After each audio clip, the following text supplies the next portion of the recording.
I went from golden boy to erased after my sister accused me of assault. 10 years later. She confessed in prison and my parents are paying for every lie. Daniel, 28, died 11 years ago without dying. I need to know before telling you about my parents crying for forgiveness on my doorstep. Comment where you're watching immediately. After a decade without a story, I want to see how it goes.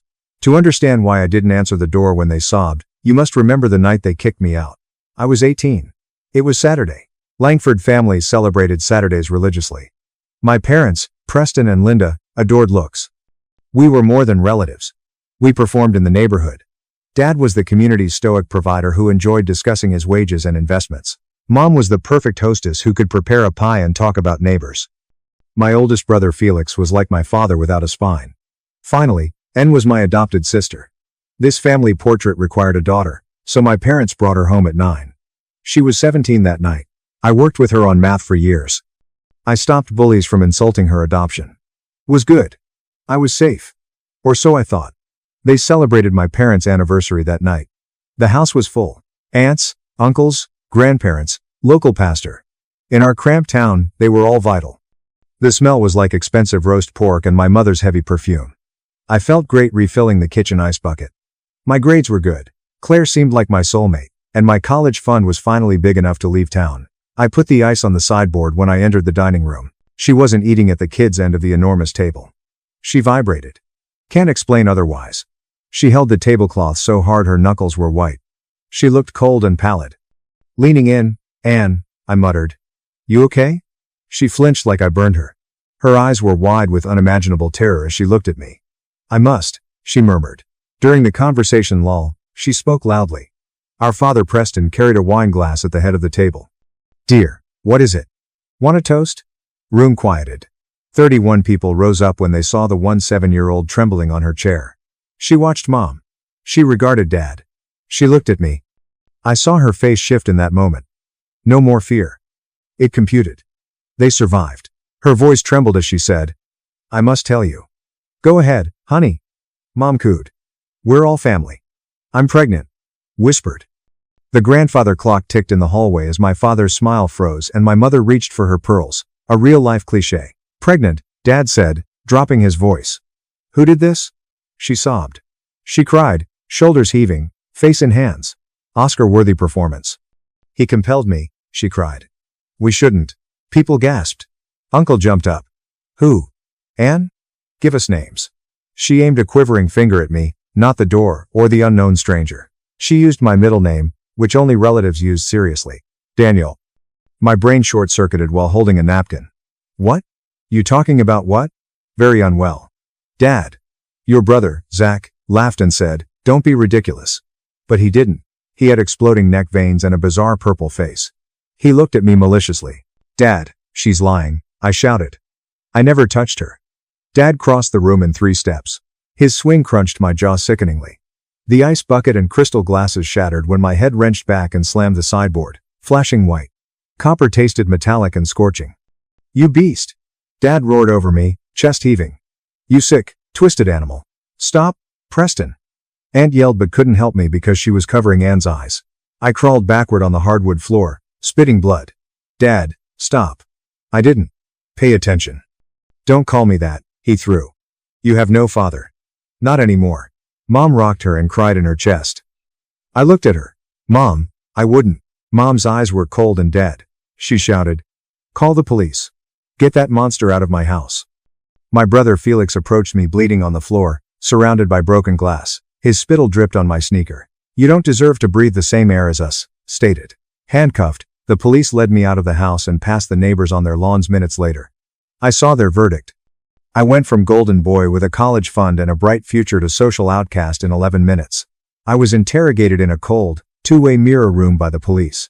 My jaw hurt and my shirt was bloody as I sat there for hours. The exhausted investigator stared at me with pity and hatred. Son, she's 17. Lawful incest. You have how long? I didn't do it. I cried as the astonishment faded and a terrifying truth set in. Test baby, DNA, and dates. I went to soccer camp 4 months ago. Police say she gave a long statement. I whispered. She's lying, afraid, and exploiting me. They held me overnight, but their schedule was delicate and they couldn't keep me longer without a cost. A forensic nurse found no recent trauma on her. Her word against mine. I was freed without a phone in the morning, supposedly for evidence. My shirt was bloody and my lips swollen. I was broke and thought the worst was over. Okay, I'll explain at home. We'll resolve this after everyone calms down. Every car felt like an indictment as I walked 6 kilometers home. A foolish, naive child, I didn't know my Langford existence was over. When I turned onto my street, my clothes, awards, textbooks, bedding, and laptop were crushed on the yard.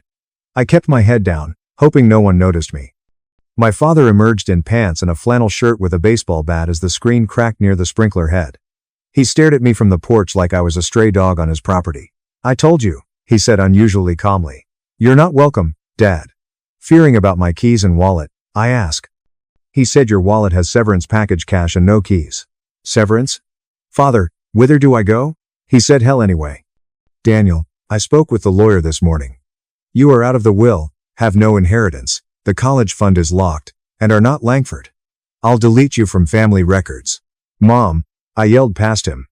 Her pale, tear-stained face briefly appeared before the living room curtain closed and she glanced away. She chose falsehood over baby. Dad held the bat and said, get your trash, and leave my property. If you're not gone in 6 minutes, I'll call the police for trespassing and threatening us. I desperately searched for my rucksack, packed some clothes in it, and found my wallet in the muck, $200. That was my wealth. Thank goodness Dad had left the keys in my old car, bought with summer job money, as I ran to it. I started the engine, its sputtering sound the only thing recognizable in a strange world. After leaving the driveway, I checked the home again. My father watched from the porch like a virus-fighting guard dog. After driving until the house and neighborhood vanished, I turned into a gas station parking lot 4 towns away. I needed Claire and a kind voice, but my hands were trembling too badly to drive. I dialed her known number on the pay phone as my phone was with the police. It rang twice before someone answered. Claire, hi. Like crying, her voice was heavy. Claire, I breathed. Dan. She gasped. Dan. Where are you? Visiting a gas station, Claire. Anne lied. I never touched her. I know, she whispered. My heart stopped. Dan, I know you, she cried. You're the movie crying spider-saving man, I know you didn't. I muttered, thank God, leaning my forehead against the cold pay phone box. I need aid. Can I stay overnight? Silence. Claire stuttered. My folks know about the arrest. The town knows Dan. Facebook. Someone calls you a predator. But you know I'm not. He threatened to suspend my tuition and summon the police if you came near the house, she wailed. One chilly hole emerged in my gut. You saying? Dan, I can't lose my family, she cried. Don't call again. Click. My demise was signaled by the dial tone. Family rejected me, boyfriend left me, and name was Mud. Returning to my car, I yelled till my throat bled and banged the steering wheel until my knuckles hurt. Crying ensued. My heart bled for the child who woke up thinking about college applications. He died. Without a map, I drove west until sunset, and the gas light turned red. I quickly learned to be invisible in the car for a week. I ate cheaply. A loaf of bread and peanut butter lasted 4 days, but $200 was running out. Gas was costly. I was starving in Maplewood, 4 states away, on day 8. My gut cramped, my brain felt weightless, and I smelled like sweat and old upholstery. As I entered Andy's Grill's decrepit parking lot, my car died from lack of gas. Bad luck or fate? I watched burger eaters pass by the window for an hour. I tasted fat. I looked crazy in the rearview mirror with my matted hair, stubbled jaw, and sunken eyes. You must act or you'll die in this car, I told myself. With unsteady legs, I left for the diner. Help wanted was written in black ink. Dishwasher. Pay cash. A bell rung when I opened the door. I was struck by bacon frying smell. An older-than-me cloth was being used to clean the counter by a large, bald, gray-bearded man with ham-hock-sized forearms. My dirty clothes, shaking hands, and desperation caught his attention. Kid, we're not a refuge, he muttered, sounding like gravel in a blender. Buy or leave. Days of loneliness made my voice hoarse as I growled at the sign. For dishwasher. He stopped wiping, looked at the placard, then me. You ever wash dishes? Sir? I lied. I need a job and work hard. He looked at my fine footwear, now muddy, and my sickly yellow-green jaw bruise. Run away? He asked. I need work, please. After a long, awkward period, he grunted and pulled out a basket of fries and a burger that looked wrong from under the counter. After eating, wash, I shatter anything you break. I ate my favorite dish with my hands, stuffing food into my mouth without worrying about grease on my chin. I met Andy that way. That day, Daniel Langford disappeared. Kitchen at Andy's grill was pain, but I liked it. I scraped grease off 1,990 seconds era dishes in boiling water for 13 hours a day. I ignored my father's fist for 13 hours despite my back pain and fractured fingertips. Andy showed me a short staircase behind the pantry and gave me keys after his first shift. A cot exists. Don't smoke. Bring no girls. Don't steal. The attic was a storage cupboard with a window, a mattress on the floor, and a corner stack of old tires. I climbed the creaky steps. Looked like Ritz-Carlton. I locked the door, cuddled up on the mattress, and slept 15 hours for 3 weeks. He paid me weekly in cash without questions. Buying soap and toothpaste was enough. Until the bubble broke, I felt safe as a fugitive. The restaurant was full on Tuesday lunchtime. I stopped when I saw a large trucker in a vest reading a newspaper with a back page photo. A fuzzy high school yearbook photo read, "Have you seen him? Teen wanted for interrogation in family assault." My blood hardened. My hands shook so much the tub's silverware rattled. The trucker looked up at the sound, then at the paper, then at me. After the trucker pointed a fry at me and yelled, "Hey, you look like I dropped the tub." Plates spilled to the floor and I rushed for the back door. Andy's voice boomed over the diner's hubbub. Andy seized the back of my shirt and forced me against the wall. "Where's the fire, boy?" he cried. "Let me go," I pleaded, pushing against his grip. "I didn't do it. I swear." Andy stared at the paper, headline, and photo, then at me, quivering against the wall, crying. "I didn't touch her. She lied." The kitchen went silent. The cook stopped flipping burgers. Andy took the newspaper from the trucker, looked at it, crumpled it into a ball, and threw it away. "Dan, my dishwasher, has been here 3 weeks, works hard, and keeps his mouth shut. Does Earl want to eat his burger or play detective?" Andy yelled, "Get up," as I gasped for air and slid down the wall. "Why?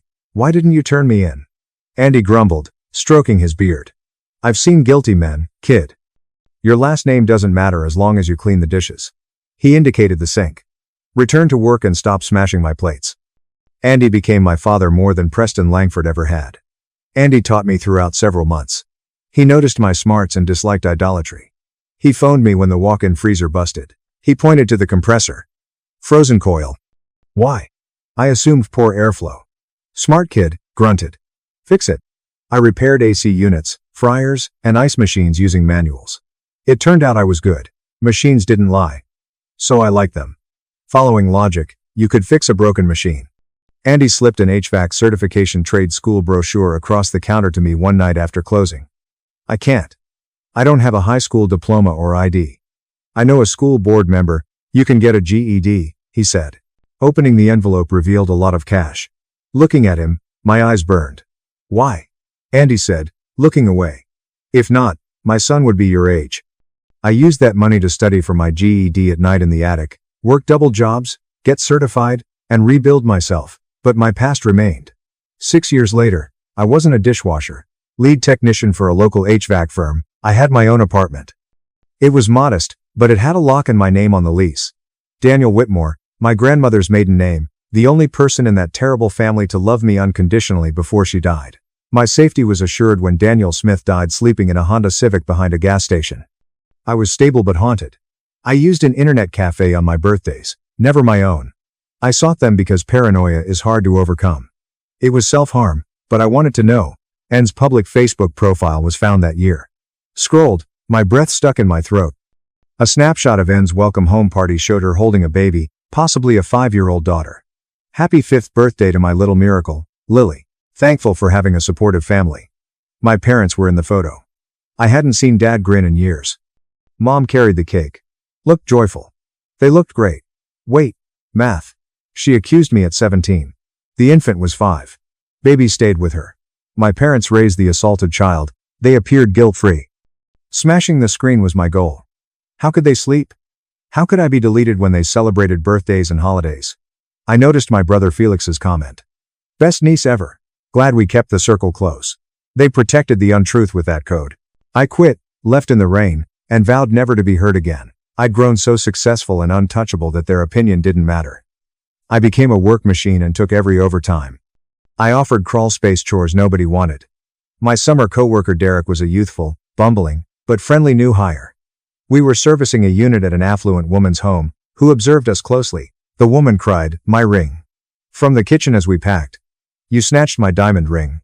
Derek paled when she pointed a manicured finger. "Ma'am, I was basement."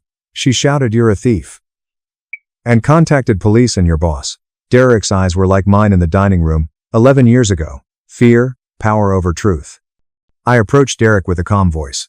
"No one is calling yet, ma'am." "Empty your pockets," she said. "Yes, but first I'll examine the kitchen return vent." "Why?" I explained gently that your system is high velocity and that a light ring near a return vent triggers the fan. I removed the kitchen wall vent cover and felt down in the ductwork for dust and grime. I raised a diamond ring. "Is that it?" she said. "Oh, well, get out," and took the ring without apology.